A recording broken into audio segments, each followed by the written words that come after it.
I messaged them on Instagram asking for some advice for some new worktops. The team at the office have been incredible. They've been so informative. Any questions that I've had, they've been really quick to answer.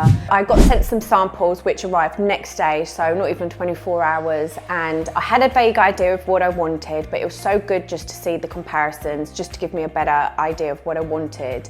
And then I visited the factory, which I think is such a key thing to do, because you can get a sample, but I feel like you need to have a better idea of what it will look like on a bigger slab.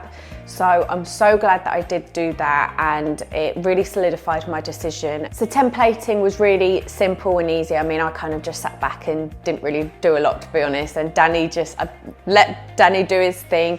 He brought a big technical machine, tapping away, not sure what he was doing, but it looks brilliant, so it's all worked out.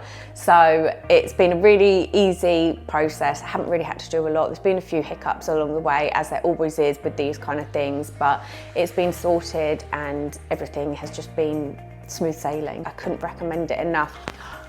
Oh my God, that looks so good. It's been stress-free. Everyone's been really helpful and accommodating, so I'm really happy.